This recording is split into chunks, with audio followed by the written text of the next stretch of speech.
Hola Fer, ¿cómo estás? ¿Qué haces, Maru? ¿Bien? Bien. Bueno, gracias por venir a Hanna. No, te agradezco la invitación y desde que me invitaste en el primer momento te dije que sí porque me gusta la onda que le ponen a esto, así que encantado de colaborar. Bueno, ¿sos platense? No, soy No. porteño, devenido platense a los 10 años. Eh, Me mudé para acá, eh, empecé a jugar al rugby en universitario y después en La Plata, bueno, y Universitario de La terminé Plata. Pero universitario de La Plata, sos de La Plata pero Rugby. soy canario, sí. Sos canario, canario. Sí, sí. Eh, ¿Qué pasó en esa niñez? Viniste a los 10, me dijiste, y Sí, ya 10, 11. ahí arrancaste con el rugby. Sí. ¿Ya te gustaba el rugby? ¿Familia de rugbyers? No, la verdad que no tenía gente que jugara al rugby en su momento. Eh, Vine acá y bueno, me tentó un amigo, terminé yendo, jugábamos, era mi grupo por ahí también de amigos y empecé a jugar y me encantó. A esa edad yo había hecho otros deportes porque me encanta. Así que había jugado a tenis, había ido a natación, había ido qué sé yo, a vóley, eh, todo desde mudado ahí de 10 a 11. Y un día me dijeron, vení a jugar al rugby. Y dije, chao, es esto. Y te No jugué, encantó. largué todo. Sí, sí, me encanta. Me encantó, me encanta y sigo. Sí, sí, eso sabemos que sos un apasionado del rugby y Sí, seguís sí. siéndolo. ¿Cuándo entraste a La Plata Rugby? ¿En M? ¿M16? M16, 17, año 84, poner una cosa así. Hoy, en ese momento era quinta división, ponele. Y tenés un accidente de un partido. Sí, a los año y medio, 2 años de jugar. M17. Hoy sería, sí, era segundo año de cuarta, que sería M17, ponele, sí. Y sí, jugando un partido con San Carlos, en una jugada, me taclean, caigo. En ese momento el rugby era totalmente distinto a lo que es ahora. Eh, Te podía tirar arriba, pasaba por arriba. Hay frases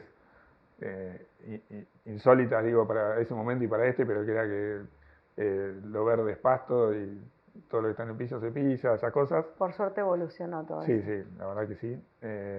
Y en ese momento el rack permitía que te tiraras encima. Así que bueno, una jugada, una salida después de un try, me voy con la pelota, me taclean, caigo, se arma el rack, pasan por arriba, se derrumba y bueno, sentí un crack y dije, no me toquen, pasó algo y bueno, y ahí arrancó. ¿Enseguida te diste cuenta que había pasado algo? Sí, en el momento, siempre cuento una anécdota eh, media de color, pero justo en el secundario en biología estábamos dando todo lo que era columna y explicando que si tocabas la médula, qué consecuencias tenía, que no sé qué, y me acuerdo que lo habíamos dado, no sé, hacía poco. Y cuando sentí y que no sentía nada, dije, chau, fue cuello, no me toquen porque sabía que si te tocaban en el momento era más grave. Y bueno, nunca me desmayé, así que pude transitar todo eso consciente y bueno, y ahí empezó una segunda vida, digamos. Y esa segunda vida, ¿quién te acompañó en el inicio? Obviamente mi familia, yo creo que nadie puede salir a ningún ¿Cuántos lado. hermanos son? Eh, bueno, es difícil porque somos padres separados, casados de nuevo, así que somos eh, muchos y digamos, viviendo conmigo en ese momento dos, en la cancha estaba mi viejo y mi vieja, también fanáticos del rugby en ese momento, así que, bueno, el segundo marido de mi madre sería. Y ¿cómo se llama? Y bueno, y después empezó, obviamente, toda la familia, de mi otra parte de la familia vino a la barría, eh, lo que era el club, que siempre dije que tuve la suerte de accidentarme en una cancha de rugby y no cruzando el camino centenario, que me podía haber tocado tranquilamente como cualquier accidente. Y a partir de eso generó un movimiento impresionante y bueno, te empieza a acompañar todo el mundo, los compañeros de colegio, que yo era muy amigo de mis compañeros del Estrada. Y bueno, y ahí empezó, de ahí me operaron, terminé yendo a rehabilitar a Alpi, tuve 8 meses hasta diciembre, y en diciembre volví a mi casa, me quedé libre, obviamente estaba en quinto, y en diciembre di, bueno, ahí todas las materias libres, me recibí con mis compañeros y Bueno, y después planificar mi vida como quiera, ¿no? Sí, lo decís tan fácil, pero no fue tan fácil, ¿no? El que te escucha, digo, qué suerte que puedas decirlo así. ¿Cómo fue esa vuelta a casa después de Alpi? Y es un... Tenés una anécdota con un vaso. con mis viejos. Y tenés que acostumbrarte a todo, obviamente te cambia todo. Yo digo siempre que en una familia y en uno es como cuando pisas un hormiguero y todo el mundo, y las hormigas hacen así, no sabés qué pasa porque nadie sabe nada. Y bueno, es adaptarse a un mundo totalmente distinto. Yo creo que es más fuerte para el de afuera que para uno. Yo creo que a mi vieja le tiene que haber costado 200 veces más que a mí, a mis hermanos, a un montón de gente, porque uno está en el día a día y lo tenés que hacer. O sea, esto es, mañana proyectás que voy a hacer esto y lo tenés que cumplir para poder llegar a esto. Entonces, es como que en el momento estás enfocado y las cosas van pasando y vas resolviendo. Sí, además te agarra en una etapa de la adolescencia. Supongo que la personalidad te Sí, ayudó sí. a las características que ya tenías como personalidad, como jugador de rugby, te ayudó a atravesar estas adversidades o te Yo creo que todo, o fortaleciste. sea, la educación que uno tiene, vivir lo que uno vive en el club, el hecho el juego del rugby a mí siempre dije que no es el deporte en sí, que para mí obviamente es perfecto, es un combo de un montón de cosas, no como todo el mundo cree que es todo el mundo chocando y haciendo cosas, eh, pero también te prepara mentalmente para un montón de cosas y eso es lo que hace un buen entrenador. Entonces, sobreponerte a jugadas, a derrotas, pasa en muchos deportes, pero yo creo que en el rugby está muy acentuado y sobre todo el hecho del laburo en equipo, de confiar en otro, de la necesidad de otro. No te pasa en un tenis, no te pasa en, qué sé yo, en natación, obviamente. Tu Eh, mamá una gran sostén, ¿no? sí, sí, yo creo que mi vieja fue muy especial, pero como todas las madres, creo que los hijos. Leí por ahí que te acompañó a hacer casi toda la carrera. Sí, Sos abogado. soy abogado. eh, ¿Ibas a la facu o dabas al no, libre? no, la facultad en ese momento era totalmente inaccesible. Cuando iba a estudiar, terminé el secundario y mi vocación era ser biólogo marino, que en ese momento implicaba 3 años en La Plata, en facultades dispersas porque biología no Sí. existía, y los últimos 2 a Mar del Plata. Entonces dije, bueno, obviamente no me va a pasar. ¿Qué puedo hacer? Tengo que estudiar porque obviamente tengo que vivir después de esto Ujú. y yo soy muy previsor, entonces es como que vivo 5 pasos adelante y voy a tener que terminar, voy a trabajar, voy a hacer todo lo que tiene que hacer cualquier persona. Y dije, bueno, derecho es libre, o casi todo libre. Y empecé la facultad, la verdad que era, no sé si se puede decir palabras, Podés pero decir la lo verdad que que era un quieras. embole atómico estudiar libre. Pasás del secundario con compañeros a tener que estudiar un manual de Galetti, Pero bueno, así. estudiabas libre porque no podías, la facultad no era accesible para Sí, la una facultad es la persona misma que tenés hoy en en silla de ruedas. 48, en La Plata, que tiene las escaleras, no sé, serán 20 o 30 escalones, no había rampa, hice el planteo en la facultad, como todo, tardó 4 años en llegar a una rampa, a rendir Casi te iba, recibías. sí, me faltaba un año, que terminé el año cursando y dije, uy, si hubiera cursado, qué fácil era esto, dije, comparado con lo que era dar libre. Pero bueno, en ese trayecto que fueron los 4 primeros años, yo la verdad que estudiar solo nunca me concentré. Entonces mi hija me decía, bueno, yo estudio con vos, como maniático que soy, tenés que ser, yo creo en el orden, en todas las cosas, Disciplinado. disciplinado. Entonces me despertaba a las 8, estudiaba de 9 a 12 con mi vieja sentada al lado, que cabeceaba, y yo decía, no te duermas, porque si no, no me concentraba. Eh, Cortaba, mi vieja se iba a dormir la siesta, yo le digo, bueno, a las 3 tenemos que arrancar. Entonces a las 3 la despertaba, mi vieja venía, le digo, bueno, pregúntame, me preguntaba y así, hasta a las 8 cortaba, de lunes a viernes, y los viernes a la noche se arrancaba de joda hasta el domingo, lunes, que me programaba otra vez. ¿Y en qué época te fuiste a vivir solo? Me fui más grande. eh, ¿Cómo fue eso? la verdad que nunca, no tenía la necesidad en su momento de irme. Mi vieja, los miedos típicos de madre, Por te eso vas a digo. ir solo, ¿qué pasa si te caes? Por ejemplo. Eh, y un día dije, bueno, la vida es la vida, un día mi hija tampoco va a estar, también me tengo que independizar. Se dieron las condiciones de que había juntado guita con el laburo, un poco me ayudaron y dije, me voy a hacer mi casa y voy a experimentar vivir solo, digo, porque un día me va a pasar. Y ahí, obviamente la casa la hice toda adaptada, tampoco es demasiado, ¿no? Lo que hay, o sea, cambiar en la casa.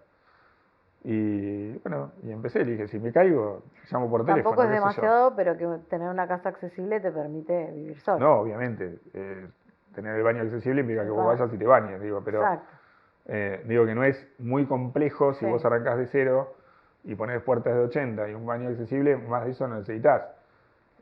Podés poner una mesada que entres abajo, pero si la tenés acá también la vas. Digo. Yo creo que hay dos pasos enormes en la vida de una persona con discapacidad y que obviamente los pueda dar, ¿no? No son todas las discapacidades iguales y eso obviamente lo sabemos todos. Sí. El auto, que es la independencia, y vivir solo, que es el final de la independencia. Fer, ¿cómo llegás al Quad Rugby? ¿Querés contar qué es el Quad Rugby? Quad Rugby es rugby en silla de ruedas. Nunca después de accidentado hice deporte. Nunca me terminó de convencer. Yo veía básquet y decía, esto no es básquet. Veía, qué sé yo, tenis no podía jugar, obviamente, al no mover las manos. Y un día, un amigo armamos una clínica. Trajeron al entrenador del equipo de la selección de Estados Unidos de rugby en silla de ruedas, que se llama Quad Rugby. Y bueno, y probamos. Y la verdad que fue la misma sensación que tuve cuando empecé a jugar al rugby. Entonces dije, wow, acá chocás, hay contacto, más allá que se juegue 4 contra 4 en cancha Sí. de básquet, tiene un montón de táctica, un montón de habilidades y la realidad lo bueno que tenía es que era para personas con cuadriplegia. Entonces, el que tenía una paraplegia, es decir, mueve por ahí, qué sé yo, los brazos o las manos, va a jugar al básquet y no puede jugar al rugby. Entonces era un deporte ideal para nuestro tipo de lesión. Y la verdad que me reenganché y como te dije, soy fanático en todo lo que hago. ¿Y cuánto empecé a tiempo entrenar, hiciste eso? y empezamos ahí, empezamos a entrenar, era en Buenos Aires, así que empezamos, éramos 10 más o menos, 11 en su momento, en Ramsay, en el Instituto Nacional de Rehabilitación. Sí. Y empezamos ahí y la verdad que logramos, a través de la Fundación de Rugby Amistad, enganchar con lo que era la Secretaría de Deportes, así que nos dieron apoyo. Empezamos con las sillas, empezamos jugando en unas cosas espantosas y viajamos a jugar a Colombia a un torneo, nos fue bien. Arrancamos con Brasil, era como una especie de movida sudamericana, de instalar el Quad Rugby. Nos fue bien, nos enganchamos y empezamos, bueno, y ahí mejoramos las sillas, y la verdad que es buenísimo. Te encanta. Sí, sí. Contanos qué es la FUAR, que me parece súper interesante eso. La FUAR es la Fundación Unión Argentina de Rugby, hoy está inmersa en lo que es, digamos, la UAR, y es una fundación, en este caso, bueno, de la Unión, para ayudar a aquellas personas que han tenido un accidente como el mío jugando al rugby. Obviamente está enfocado en lo que es rugby nada más, una lesión grave que genere una incapacidad permanente, no solo desde el punto de vista económico, que tiene una ayuda, sino que desde el punto de vista de apoyar a la persona y a la familia cuando recién se accidenta, aportando nuestra experiencia, y allanarle caminos de lo difícil que se le viene y mostrarle que a partir de ahí que hay ejemplos entre nosotros de cómo arrancamos acá y terminamos acá. No acá, pero acá. Sí, eso yo cuando bueno, conozco hace bastante lo de la FUAR, me parecía tan valioso porque, digamos, vos esa oportunidad no la tuviste y que hoy otros la tengan, también no debe ser fácil para vos, pero quizás ayudas mucho a esos jóvenes que se lesionan, que vayas y hables con ellos o con los papás, ¿no? Sí, la FUAR creo que es trascendental hablar de por ahí de lo que es Rugby Amistad. Rugby Amistad, cuando yo tengo el accidente, en el mismo año se accidenta Ignacio Ricci en el SIC, y un año después creo que fue Pancho Maggio. No es que hay 200 accidentes, sino en ese momento pasaron juntos Justo. todos estos, o en esos 2, 3 años. Y bueno, Ignacio Ricci, él tiene un accidente en Francia y existía una fundación en ese país. Y trae la idea acá y dijimos, bueno, vamos a replicarla y empezamos. La verdad que fue muy difícil porque estamos hablando de épocas que no había celular, vivíamos todos recontra nada separados. adaptado, nada accesible. Nada, mi accidente, cuando yo me accidento, a mí me terminan sacando, no había obligación de ambulancia en una cancha, no había obligación de una camilla, un collar de Filadelfia, nada, así que a mí me terminan sacando en una puerta del club, en la camioneta de un amigo, de Mariano Dieci, para llevarme a un hospital. Bueno, y dijimos, bueno, no había seguro médico obligatorio, un montón de circunstancias que dijimos, bueno, esto tiene que evolucionar de alguna manera, porque lesiones hay. No reniego el rugby, soy fanático, sigo entrenando, hago todo, pero la realidad es que hay accidentes en el rugby, y algo vamos a tener que hacer para minimizarlos y para prevenir, porque la idea era prevenir, colaborar en la prevención, colaborar en la asistencia del jugador, con la familia, y en el caso llegar a un apoyo, digamos, económico, tratar de conseguir trabajo. Hoy trabajás activamente en la FUAR. Hoy fui vicepresidente de Radio Amistad mucho tiempo, empezamos en el año 92, eso fue creciendo mucho hasta que, voy a decir una cosa que siempre me encanta decir, pero es verdad, digo, nos costó muchísimo educar a la gente para que entienda la necesidad de lo que era Radio Amistad en su momento. Pero como los jugadores se prendieron porque era para ellos, esa camada de jugadores que eran los de las planteles superiores de SIC, La Plata, Pumas, es como que se enteraron, se metieron en el tema, llegaron a ser dirigentes, y cuando llegó esa camada a ser dirigente, dijeron, bueno, esto adentro, es una necesidad. En este canal de accesibilidad que vos sos con las personas en la FUAR, también hace poco vi que generaste un proyecto de accesibilidad en tu propio club, digamos, de La Plata Rugby. Sí. Nuevito, es eso. Es nuevo. En realidad, desde la FUAR también empezamos a generar que los clubes sean accesibles. No para una persona como yo en silla de ruedas, pero mañana tenés una persona con una gota de yeso, una persona que tuvo algún tipo de problema, y la verdad que los clubes tendrían que ser todos accesibles, como todo en la vida, ¿no? Sí. La Plata Rugby empezó con esa movida. Un día me llamaron chicos del club y todo, y me dijeron, bueno, ¿qué hay que hacer? ¿Qué vamos a hacer? Empezó justo una movida grande en el club de refacciones con la época encima de la pandemia, y bueno, la verdad que fue espectacular lo que se hizo. Sí,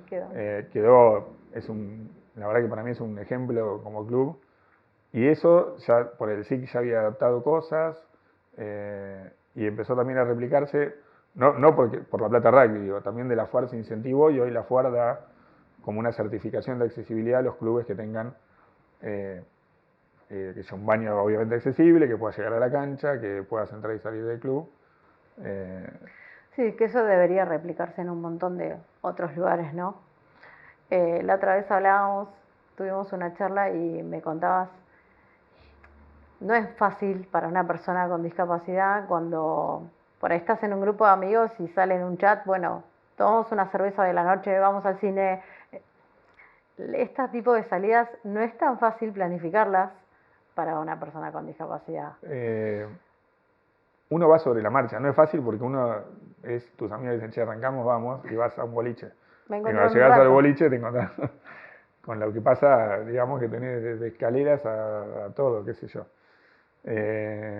Pero bueno, hay que ir sobreponiéndose, y eso generar a su vez conciencia, que te vean. Yo soy partidario de que la gente con algún tipo de discapacidad se tiene que mostrar, y tiene que mostrar que es una realidad, porque si nos escondemos, ¿por qué vas a generar cambios? Ni sociales, ni mentales, ni estructurales. Entonces, si yo no hubiera ido nunca a La Plata Rugby, o una persona con una CB, o lo que sea La Plata Rugby, el mundo sigue.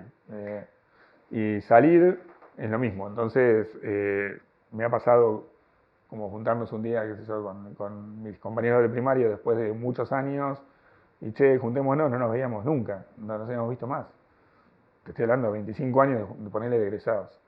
Y arreglar en un restaurante, y era en un primer piso por escaleras. Algunos no sabían que yo me había accidentado, otros sí, Y cuando llegamos dijimos, uy, y ahora se querían matar, porque genera eso, entonces genera, y ahora que se ponen mal, yo digo, bueno, no, tranquilo, necesitamos 2 de cada lado y vamos a subir. Pero bueno, generás también la conciencia que el próximo encuentro va a ser en un lugar plano. Sí, generás esa incomodidad también, ¿no? Sí, necesario. Sí, es necesario. En la vida hay que incomodar.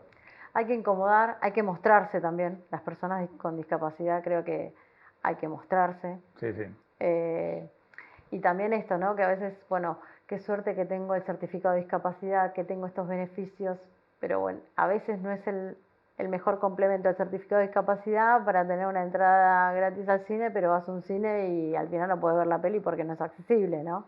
Sí, yo tengo una particular visión al respecto también de los beneficios de todo eso. Yo creo que todo sobre, obviamente que el carnet de discapacidad o lo que vos necesites es fundamental por un montón de cosas, desde obras sociales hasta a que se te aplique la ley de discapacidad, la 24901, y te cubra, eso descartado, digo.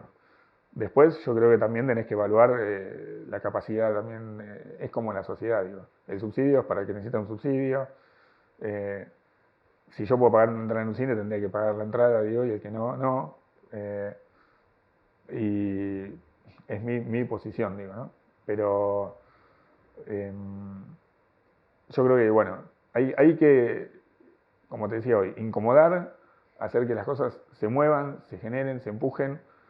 Empujás 100, lográs 10, pero es 10. Y es un montón.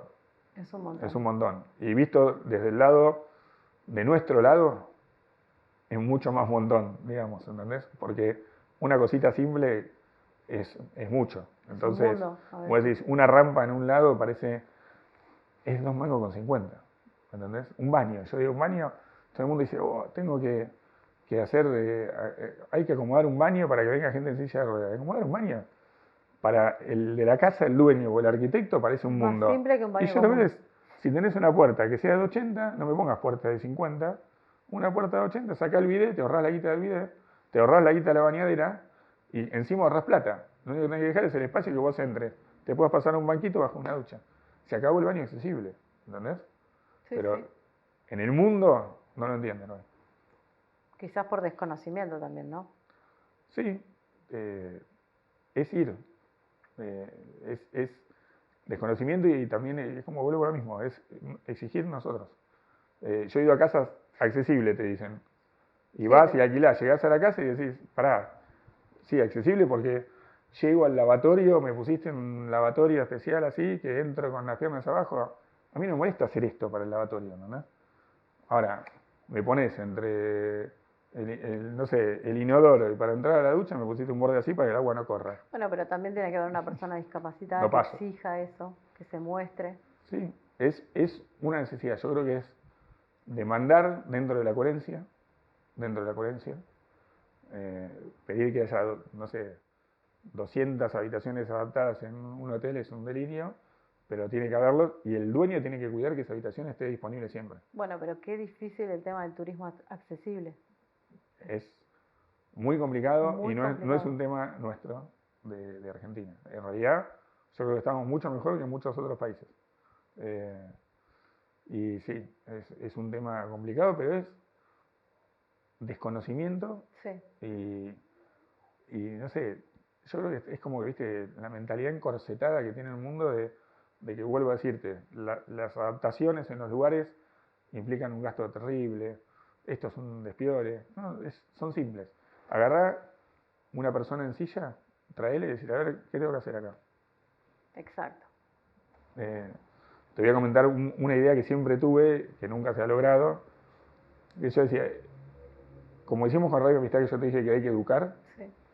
esto es lo mismo. Yo decía, ¿por qué no se hace un proyecto que vos decís, vas a una escuela, le pagás del Estado, ponele si querés, así como le das un subsidio, bueno, la pensión o lo que sea, y decís, mira, vamos con 2 sillas de ruedas vacías y dos personas en silla. Una en silla y 2 sillas de ruedas. Vamos a un grado y le decimos, a ver, vení, vos y vos sentate en la silla. Bueno, vamos a recorrer la escuela. Se van a pegar un palo en el primer escalón, no van a poder pasar al baño, un montón de situaciones. Que cuando esa persona, alguno de esos va a ser arquitecto, no se va a olvidar más. Sí. Bueno, pero es educar, ir generando conciencia y a partir de ahí es que lográs estos avances. Bueno, es un poco la idea de Hannah, ¿no? De visibilizar estas cosas y empezar a que esos proyectos y esas ideas las podamos empezar a plasmar, que empiecen a ser realizadas, por lo menos desde nuestro lugar. ¿A qué le tenés miedo? Real. No, obviamente no soy Superman, pero qué sé yo. La verdad es que soy tan por ahí muy pragmático, ¿entendés? En muchas cosas, entonces espero que me pasen las cosas para poder solucionarlas. Creo que a la soledad, a terminar solo, por ahí es un tema que podría decirte que es un tema que por ahí a mí me genera un poco de incomodidad. Después... ¿De incomodidad o te angustia? No me angustia, porque no me genera una angustia, me genera por ahí una preocupación, no me gusta molestar o no sería la palabra incomodar porque la usamos para otra cosa, pero digo, la verdad que no me gusta la dependencia, yo creo que hay que lograr ser lo más independiente posible, y no me gustaría, por ahí, eso sí, o sea, ese miedo, digo, a la soledad lo relaciono con el hecho de la dependencia, de tener que, cuando me accidenté, estuve en una cama 3 meses sin moverme. Empecé a lograr mover un dedo, que después me quedó el dedo, no moví nada más. Pero, empecé a lograr sentarme en una silla, de la silla pasarme un auto, pasarme una cama e irme a vivir solo, digo. Esa involución no me gustaría.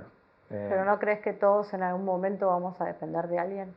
Sí, obvio. La vejez nos Siempre va a llegar dependemos a todos. de alguien, digo. Y nos va a llegar, porque vos me preguntaste qué es por ahí lo que a mí me preocupa más adelante, en llegar a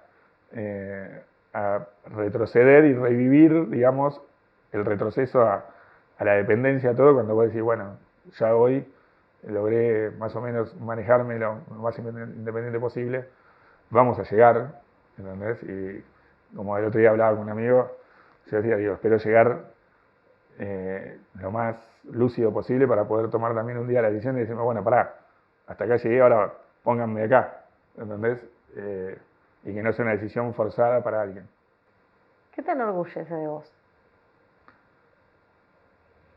Qué sé yo, es demasiado egocéntrico decir No. que enorgullece, pero yo creo que, si te digo qué me hace sentir bien, es que me fui proponiendo cosas en la vida, las fui logrando, no solo, porque ya vuelvo a decirte que sería totalmente egoísta, pero me parece el hecho del esfuerzo, de haber puesto esfuerzo y que el esfuerzo sea recompensado. La fundación es una cosa que la verdad que me hace sentir muy bien. Haber estudiado, poder ser mejor en lo que he hecho, haberme terminado haciendo un posgrado, en ser especialista mi especialidad es Derecho Legislativo. Y esos logros, viste, que vas dando y decís, bueno, a ver, hoy estoy acá, mañana acá, pasado acá, eso es una cosa que a mí me hace sentir muy bien, digamos. ¿Soñás a la noche? Sí. ¿Tenés sueños? ¿Cómo te soñás? Parado siempre. Jugando, si estoy soñando con rugby, estoy jugando. Si viajo, estoy viajando con la silla. Muy raro que haya soñado con la silla. Pero es como que no. Cuando te despertás de ese sueño, ¿te despertás con placer? Sí, no me genera, nunca me generó, nunca me dio ese bajón, digamos que todo el mundo no, médicos, psicólogos y todos en su momento era, te va a agarrar un bajón, fíjate qué tal cosa, y no me pasó. Siempre traté de estar concentrado, viste, en cosas que me sacaran del tema. Pero es una realidad que es una cosa insólita. Digo, el hecho de que uno sueña y nunca estás en la silla. Gracias por venir, Fer. No, encantado y bueno, a disposición como siempre. Y seguir disfrutando del rugby. Y gracias por difundir lo que es afuera también, ¿no? Por supuesto. Siempre lo haremos. Desde Hannah vamos a difundir siempre de afuera. Bueno, muchas gracias. Gracias.